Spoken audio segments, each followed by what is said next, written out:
Let's do that.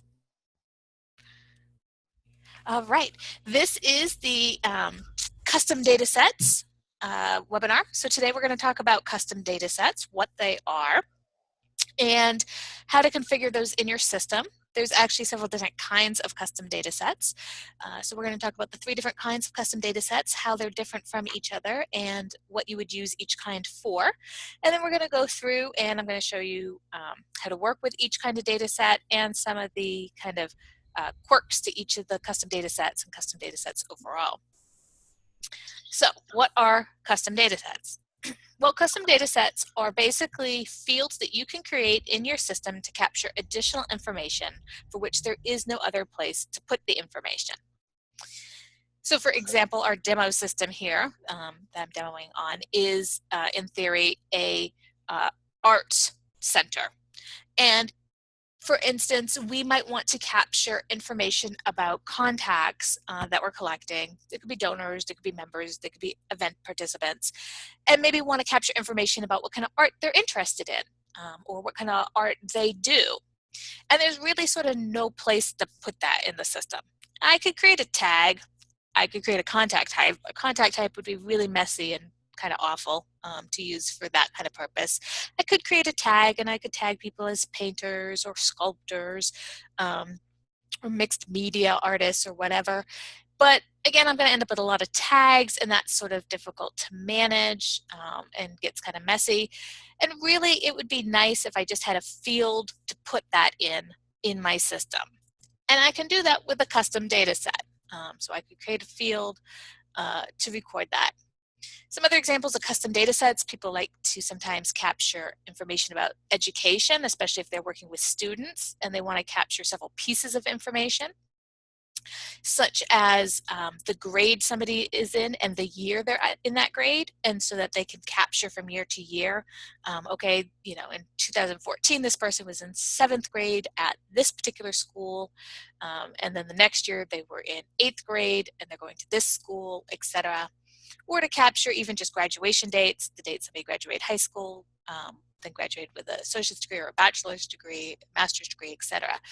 So there's a lot of different uses for custom data sets. Now the first place where we're going to start with custom data sets is on the configurations menu. That's where custom data sets are going to be configured. Before we get there, however, I said at the beginning there's 3 kinds of data sets. There's 3 kinds of data sets that you can configure, but there's actually a 4th custom data set type in the system, which are custom data sets that we have created that are sort of part of the system out of the box, and they pop up in different places than your regular custom data sets. Your regular custom data sets are going to appear on contact records. The custom data sets that we've created appear on a couple of different places. So there is, for instance, one that's called Gift Additional Information that pops up on the donation screen. Actually, I'm not going to go this way. I'm going to go a different way to get to it a little faster. So I'm going to go to my invoices.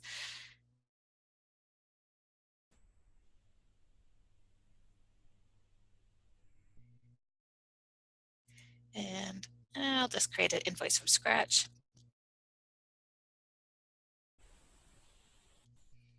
So the gift additional information shows up when you're adding a donation and you're on the full ad screen. So I'm just very quickly here creating an invoice for a contact, and then for a donation, I'm going to pick my fund.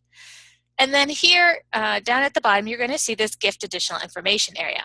In your system, this will be empty unless you've configured custom fields within this custom data set to show up here. So the fields you see here are ones that we have created in our demo system. These fields don't exist in yours.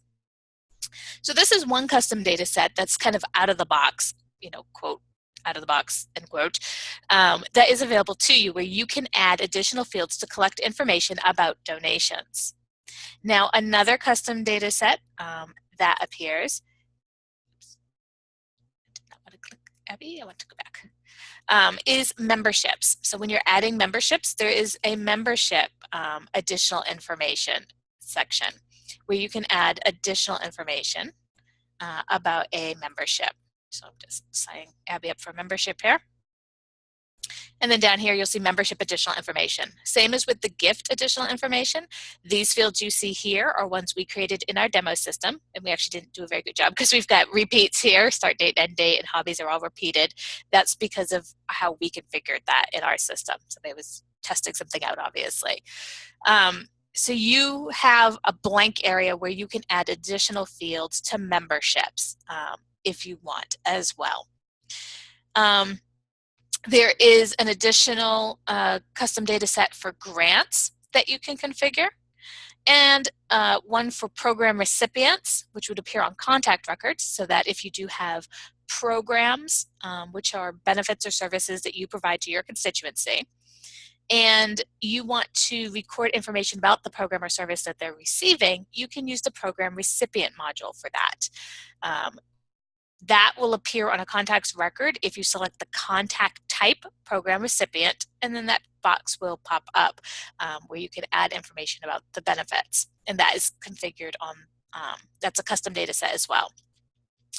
Two other custom data sets that come with your system are the boards and the committee's custom data sets, so that if you want to record who your board members are and you assign a contact, the contact type board member, that custom data set will pop up on that contact record and you can fill it out, including their position on the board and the start date and end date when they're on your board.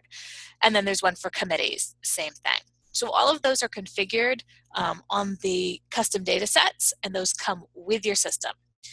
Beyond that, and now we're going to go over to the configurations area. Beyond that, there are additional custom data sets that you can create, and those custom data sets that you create are completely wide open. You can do whatever you want with those. So on configurations, we're going to find our custom data sets here on the second section of information called custom data sets. And in here, you'll see a list of those custom data sets that I just talked about that come with the system. Those are usually up here at the top. So here's that gift additional information one, which is for donations. Here's the board member, committee member, program recipient, membership, and grants. So all of these are editable, so you can go in, and this is where you could add additional fields to appear. So for instance, let's see, my membership one was all messed up, so let's go fix that one while we're here. We'll go into the membership one, and you're going to see, so these are the additional fields that I had created in my system, and I could go in right now and I could just actually delete that if I wanted to. So that won't show up on my system, and then I could delete that one too, etc.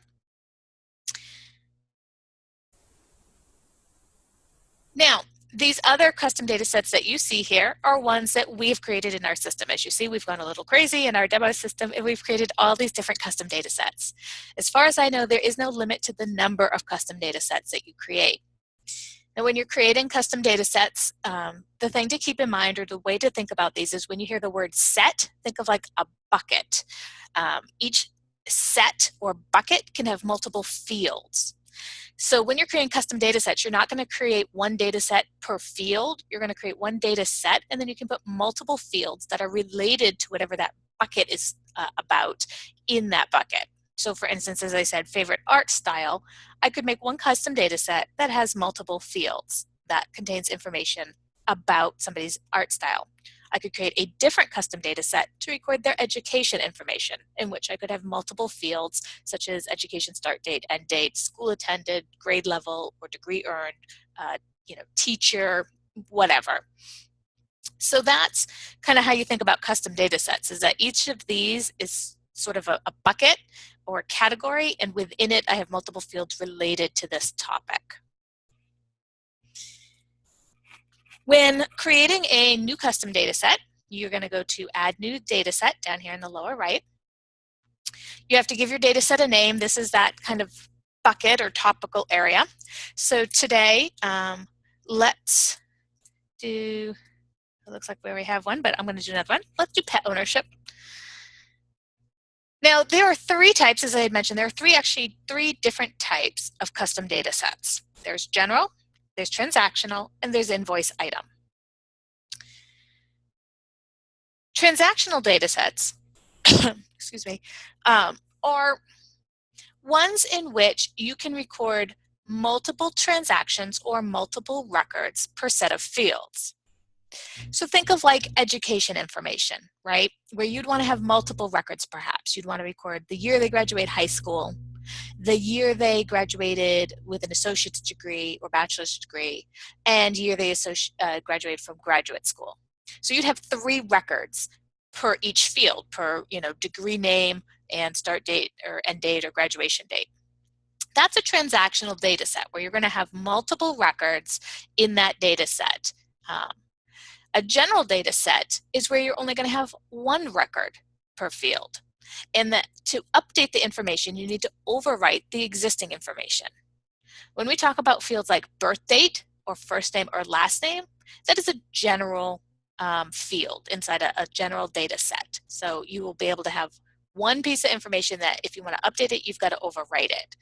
So if I did my school information as a general data set, I would only be able to record, for instance, their most recent degree and the date. And then every time they got a new degree or finished a new level of schooling, I'd have to go in and overwrite the existing record. I'd have to replace their high school record with their college record information. So that's the difference between general and transactional. Invoice item is what it sounds like. This is merchandise. So inside the system, you can do event other items. So you can sell items as part of an event, such as raffle tickets or child care for that event or boxed lunch. Those things only pop up on the event and can only be sold as part of an event registration. Invoice items can be sold outside of event registration. So these are items that you can just sell without having to register for an event. So this is if you have things like, I don't know, wreaths or potted plants, or could be food items, books. I mean, like literally any kind of merchandise that you sell, then you can set those up as an invoice item. So those are the 3 types of data sets. Any questions about that?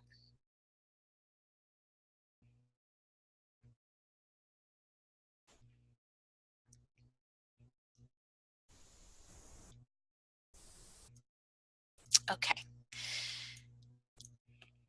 All right, so next you can give it a little description to explain what this data set is about. So you could say, current pet ownership. It could be, all current and past pet ownership, whatever information to kind of give people an idea of what is supposed to be in this data set and what kind of information you're supposed to be collecting. Next, do you want this to apply to individual contact records, organizational contact records, or both? In this case, pet ownership probably doesn't apply to organizations. Organizations don't tend to own pets collectively, right? Usually people do. So we can associate it with just individuals. If I don't check any boxes, this will by default apply to both. I can check both if I want as well, but in this case it doesn't apply. So now I'm going to go ahead and create this general pet ownership custom data set. I'm going to click Save. That'll create the meta information and create the data set. And now I can go in and complete the information and put in the actual fields that I want to have appear in this data set. Now I can link custom data sets to particular contact types. So for instance, if I only want to collect pet ownership information about my donors or my members, maybe I don't care about pet ownership for every contact in my database, like I don't care, and I'm not going to collect this maybe for vendors or partner orgs, or people who are staff. Maybe I don't care about staff and whether they own pets, or maybe I only care about staff and I don't care about my members or my donors and their pet ownership.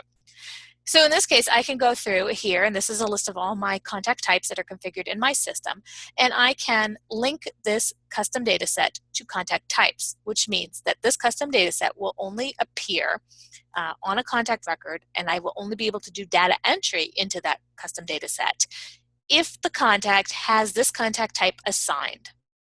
So I must check artist on the contact record first and save it, assign that contact type, and then I will be able to add their pet ownership information.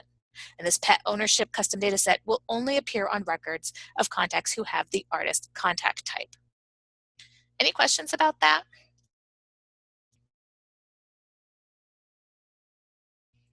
We tend to get a lot of questions about this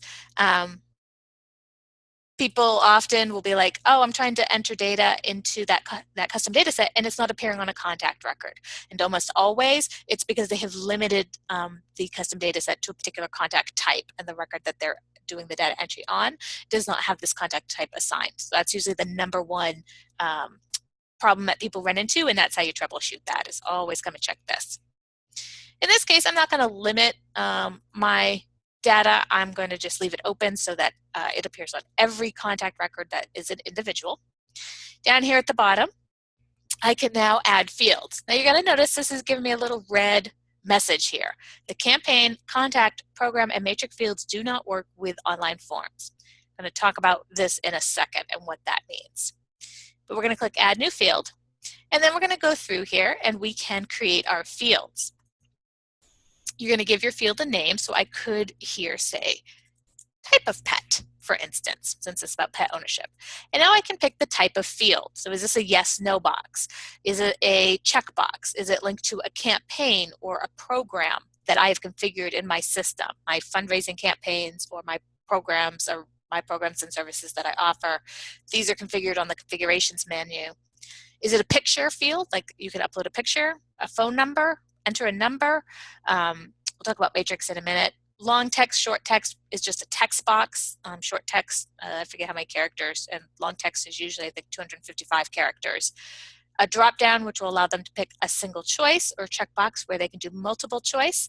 Enter a URL to a website, etc. So you have all these different types of fields. This is indicating what kind of data that you want people to put into this field when they do their data entry. In this case, we're saying type of pet. We probably want a single choice drop down. And now I can go in and enter my options here. So I could say cat, and then I'm going to hit the little plus, and I could say dog, and I could say hamster or gerbil or other rodent. I could say horse, rabbit, and I could just keep going however many different types of animals. Oh, I didn't do reptiles. We don't want to discriminate. So reptiles. And so I can go through and add all of the options that would be available for somebody to answer. I can click and drag these to reorder them into a different order. So if I wanted to make them alphabetical, for instance, let's see, there we go. Now they're alphabetical. I could delete if I go, oh, I don't want this after all. I don't care about if they own a cat. I don't want them or in here, or I don't care, or nobody who I work with owns cats. They're all cat haters. They're all dog people, whatever it is. So you could delete one of these options. You can keep adding options, and then you can reorder them. You can indicate if you want this field to be required, which means that if somebody fills out any section of this custom data set, then it then becomes required. It also becomes required if you've associated it to a contact type, which activates this custom data set, then you will be required to fill out this field no matter what, even if you haven't filled out the rest of the fields in the custom data set. And then whether you want to display this on contact view screen, which means when you're viewing the contact record in view mode, not edit, but if you're in view mode, do you want to be able to see this field and the data that is in it on view? Versus if you don't check this, you'll only be able to see it if you go to edit contact. So there are fields you may want them to be on the view screen, and some of them you may be like, I don't care when I'm viewing. I just want to go in when I'm in edit and can see all the data in that custom data set. That's fine. It doesn't have to be apparent on view contact. Once you get this set up the way you want for this one particular field, you can either save, which is save and close, cancel, which means close without saving, or save and add another field. So I've added my type of pet, and now I could add maybe year of ownership, and I could call this maybe a number field, and then I'm going to could say ownership, and this could be, maybe we'll do some check boxes, and checkbox probably doesn't make a lot of sense here, but we'll do it anyway. So I could say 1 year. Oops, I didn't want to add another field. I wanted to go back here, and now I can go back in and edit that because I didn't finish. So 1 year, and then I didn't hit my little plus button. There we go. 2 years, 5 years.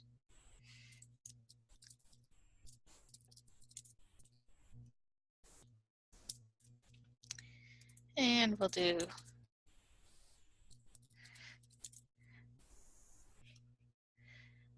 let's see this. We'll move this one up to the top. There we go. And we'll save it. Okay, so now I have 3 options. I have 3 fields in this custom data set, and it's going to appear on individual contact records, but only when I go into edit mode because I didn't opt to show any of these on the view contact screen. Now, this little warning, what this is telling you is that some of these field types, those check boxes, those text boxes, drop downs, etc. These 4 field types do not work with online forms, which means membership forms and event registration forms. So you cannot include a campaign, contact, program, or matrix field in a custom data set that you are trying to add to an event registration form or to a membership form. So keep that in mind. These field types just don't work with the online portal, basically. So you won't be able to have somebody fill those fields out through your website to collect that information that way. So you either have to, if you want to use these fields, just know that you cannot use this custom data set then on a form, or if you absolutely have to use this custom data set on your form because it's got it's collecting the information you want to collect about a member's or event registrants, then you cannot include one of these types of fields or any of these types of fields. Your field types have to not be one of these. Any questions about that?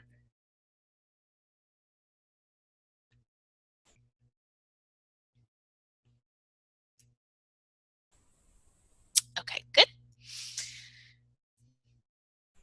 Now the matrix style form, we'll talk about the matrix because the matrix is actually kind of cool. So with a matrix, you're actually literally going to make like a matrix. So let's see.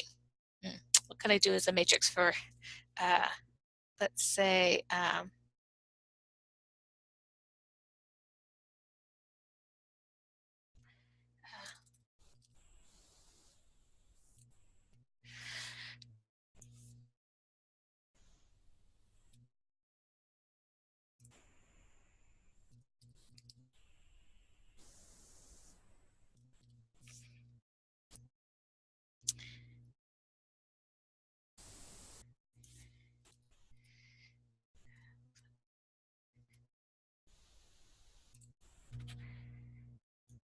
okay.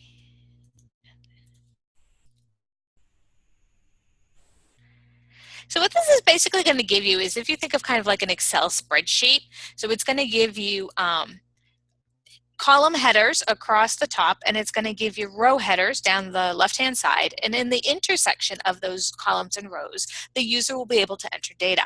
So here I've said, okay, for my rows, these are the types of pets you might have, and going up the column headers, I've put years, 1990, 2000, and we can add another one here, so we could say in 2010, so every 10 years, how many of each type of pet did you own? And that's what this is going to look like and ask the person to fill out. So then once I've configured this, and again, I can make these required if need be, and if I want to display this on the contact view screen, so I will check that one, sure. And I'm going to save and close. And now I've added my matrix style. And again, this is one that I would not be able to use with an online form. So now that I've got this whole thing configured, I can make sure I have saved everything here. And now this is available to add data to, I don't know why you're saying that. Everybody's got a name, okay? This is available to add data to now on contact records. So my pet ownership, we're gonna go and find ourselves a nice contact here. Sure, how about Abby Jacks. Now, when you create a custom data set, it is usually by default not added to the contact record, to the view. You will need to go into your contact layout and turn it on for any of the fields that you have opted to show on the view. So I've added pet ownership and just that matrix for the years of pet ownership. And so as I scroll down through my modules here, vendor information, we're not seeing pet ownership, right? So we're like, where is pet ownership? Keep going, and it's not showing up. So if I go to layout configuration, I probably need to turn it on. It's not going to be selected by default. So I'm going to look through my big long list. Now I just created that. They usually show up at the bottom here, so it's towards the bottom, pet ownership. So now if I check it, I have now turned it on, and it's going to appear at the very bottom of Abby's screen. And if I go back to my layout view now, then I should be able to see that matrix field available to me. So we get that question a lot. People are like, I create a custom data set, but it's not showing up in the context view contact screen. It's because you have to turn it on. It won't be on by default. So let's go all the way down. Here we go, pet ownership. And here's my matrix style field that I had created. Now I can't do any data entry from the view screen. I need to go into edit contact to do data entry into my custom data sets. So if I go to edit contact, custom data sets show up on the other information tab or custom info tab here. So this custom info, these are your custom data sets. So if we click on this tab, this is where all your custom data sets will show up. Now you'll have noticed in my demo system that we had a lot, so we have all of these, but here's my pet ownership one that I just created. So now if I click on this, all those fields I created, type of pet, year of ownership, length of ownership, and that matrix style set that I created are here, and I can do my data entry. So here's that drop down that I created. So cat, and let's see, when did I get my cat? I don't remember when I got my current cat. I think 2009. They're definitely both more than 5 years old, the poor things. So we can say in 1990 I had 0 gerbils because I have never had a gerbil in my life. I missed that whole phase of childhood. I also have never had a rabbit, but we did have a dog. There we go. I can say a lie. There we go. I had 5 dogs in 2010. I did not. And then I've put my information in my custom data set, and now I can save. Any questions about the general custom data set or working with that type of data set? How to create the data set, how to create the fields, any questions about any of the field types, or how to enter data into it on a contact record?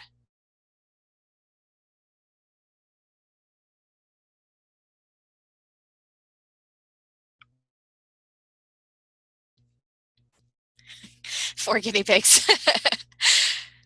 That's awesome. They're adorable. You know, I love rodents. I love, mice and guinea pigs. I just have never had any as a pet. All right, so now let's talk about go back to our custom data sets, and let's talk about that transactional custom data set and see what that looks like. So that was the general custom data set. So if we come back here to our custom data sets, into our configurations, and now I'm going to add another new one. And this one I'm going to call Pet Ownership 2. And I'm going to make this a transactional one. And I'm going to put basically the same information that we had before so you can see kind of what it looks like. So again, I'm not going to limit it by contact type, but I could limit it to individuals or organizations. And then I'm going to go down here, and you're going to notice that by default, it already added a field. It added transaction date already to this, because with a transactional data set, it's going to assume there's a date that the records change, or when you add multiple records to this data set is usually the change of status is by date, right? A new graduation date or a new completion date, a new date that they changed their status, like they upgraded, from, if you think of like that stage of development module inside the system. So the date they went from a cold prospect to a warm prospect to a donor, the date they were added to a list or removed to a list or whatever. But it's usually going to be defined by date is when you're adding the next record or a new record to this data set.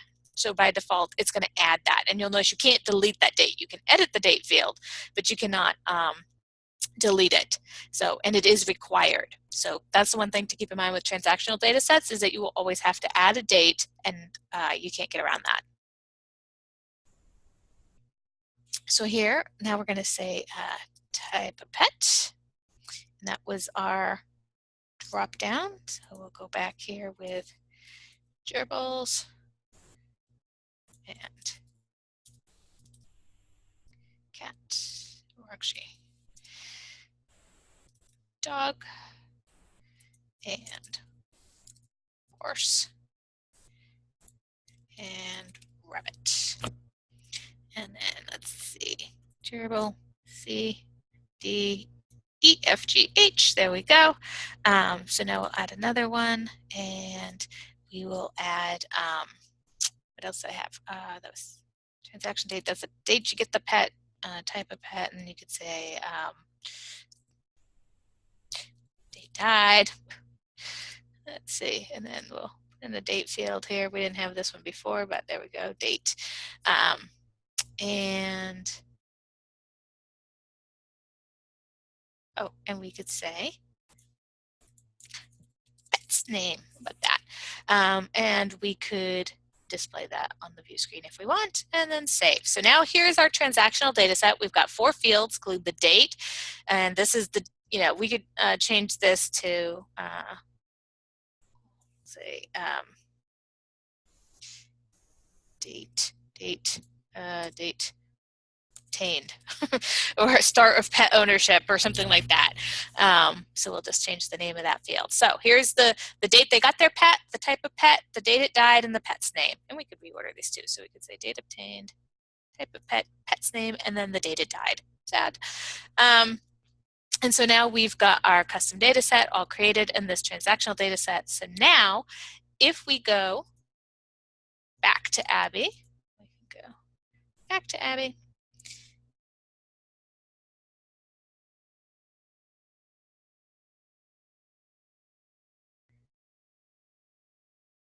And we'll go into her layout configuration.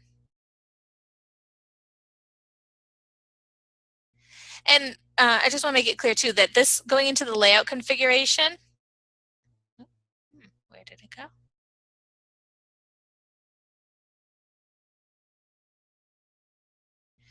I'm sure you're here. I'm just not seeing you. Going into here, did I not save it? Uh-oh. Uh-oh. Did Terry not save it? Let's see. Back into my custom data set. Going into this layout configuration is just to turn it on the view contact. Even if you do not turn it on so that you see it on view contact, it will still be available. I did save it. Why is this saying historical? Transactional. For individuals, I didn't limit it. Okay.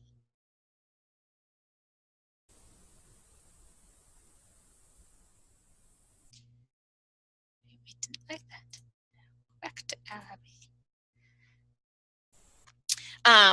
Anyway, so turning it on, it'll be, even if you don't turn it on to view, when you go into edit, it will still be available to you to do data entry.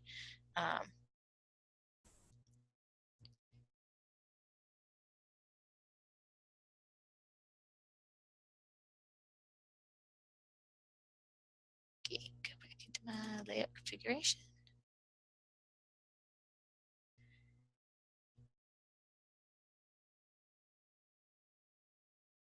There it is. Okay. I guess apparently I was wrong. You do have to check individual organization, or apparently it doesn't show up.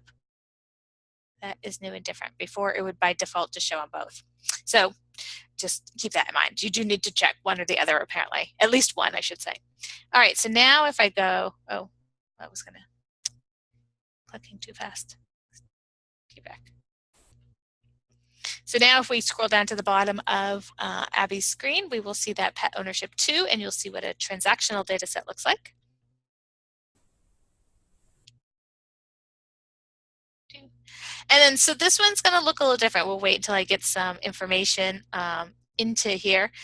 There was only pet's name field, but again, same as with this one, you're only going to be able to view it. You're not going to be able to do data entry from here. You do need to go into the edit to do the data entry. And then what you're going to see is you're going to be able to enter multiple records. So when we had done the general one, you could only to update any of those fields, like to add another pet, you'd have to overwrite the existing pet. So the general one here, the pet ownership, Type of pet, cat, and the year of ownership. The only way I can add another pet here is I would have to overwrite this and I'd have to update with the current information. Versus my transactional data set, if I go into this one, I'm going to be able to say, so let's say that I got one 01/15/2009, and let's say I got a dog, and let's say his name was Fido, and poor Fido ended up passing away, let's say, June 30th, 2015. Now you're going to see I have a record here, but I can add another record. And so that's the difference between the general and the transactional. So I could say, for instance, so then after poor Fido died, maybe the next year on the anniversary of obtaining Fido, I got a new pet, and I could have got another dog, or maybe I got a cat, or maybe this is when I got my 4 gerbils. And then we're going to say Fluffy, and Fluffy hasn't died yet. Fluffy's still with us. And so now I can, and now I've got 2 records, and I can add another record. Any questions about transactional custom data sets?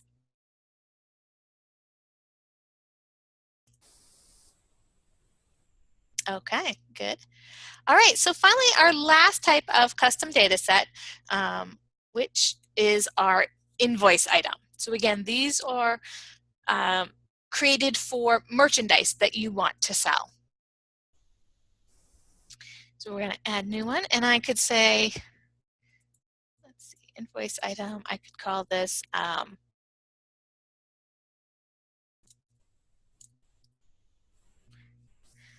now, when I create this custom data set, I'm going to link it to my chart of accounts if I want. So these are my general ledger codes. I will have configured these on my configurations menu.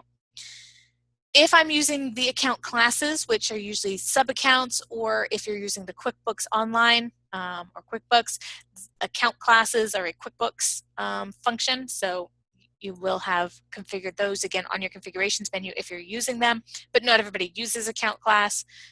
Most everybody uses the chart of accounts, and again, that's your ledger, general ledger code. So if this is kind of linked to like event merchandise or just merchandise, if I had a ledger code for that, then I could link that up. Again, can I sell these items to individuals or organizations? I'm going to say it's available for both.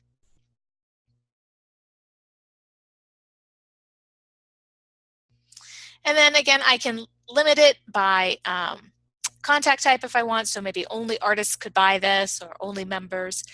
And then down here, these are the fields that are by default that will come with it. You'll notice I can't delete these fields, and it's going to be item name, quantity, price per unit, and transaction date. I can add other fields if I want. So I could, let's see, if I needed like size, like if I was selling t-shirts, then I could add a size field or a color, what color t-shirt, or if I had different items, like if I was selling keychains, and they could get a silver one, a gold one, or I don't know, a bronze colored one, etc. So I could add additional fields if I needed to put any additional information I wanted about this item. Once I have set this up and saved it, the way the invoice items work is that you can then go to you can go to the contact record to enter it, but really what you want to do is you want to create an invoice. That's going to be the fastest, easiest way to record this data.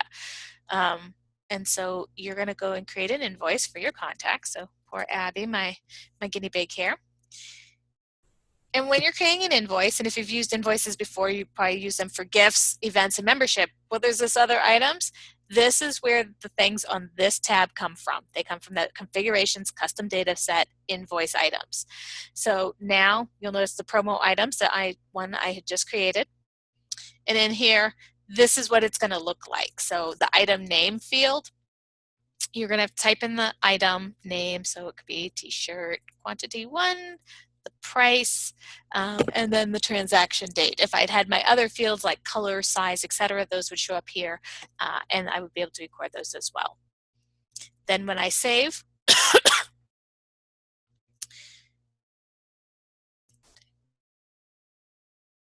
okay, is that not saving? Why are you not saving? Are you unhappy with me? You should be creating. Oh, sorry, it's working. Oh, I clicked it too many times and made it unhappy.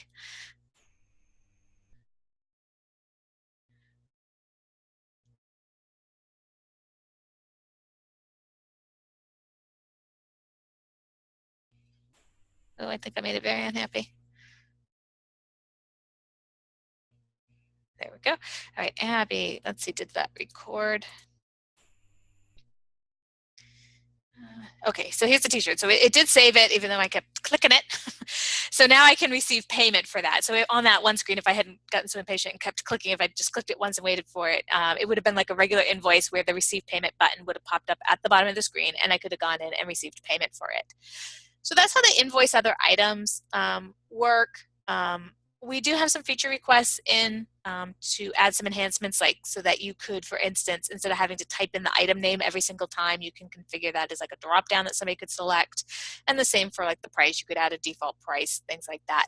So there are some enhancements we have planned for it. I don't have an ETA on when those enhancements might come out. So for now, that is how it functions, is that you can't sort of add defaults, and the user will have to type in the data into those fields every time. Any questions about the invoice items custom data set?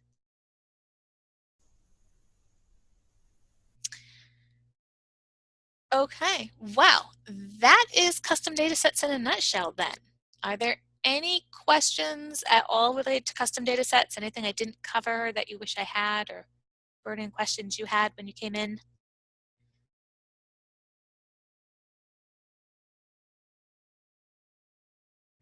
Okay, good. Well, I always like to close every webinar by reminding everyone fundlyevents.com is the list of all of our upcoming webinars. So every Monday we have Getting Started with Fundly CRM V2. Tuesdays and Thursdays we have rotating topics. This Thursday we'll be doing bulk inputting with the import utility and the batch gift entry. So if you've got a lot of donation information and don't want to have to enter it one at a time, that's this Thursday's webinar. Also on Thursdays, we have the reporting huddle, which is a live help session around recording.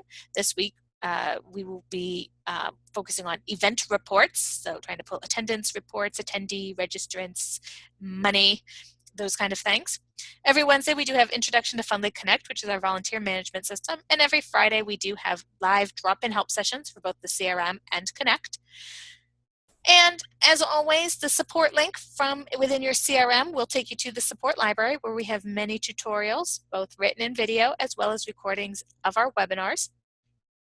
And from here, you can click the help button to send us a support ticket, or you can always just email us at support@fundly.com. And that's it. That's all I've got for you today. So if there's no other questions, then have a great day.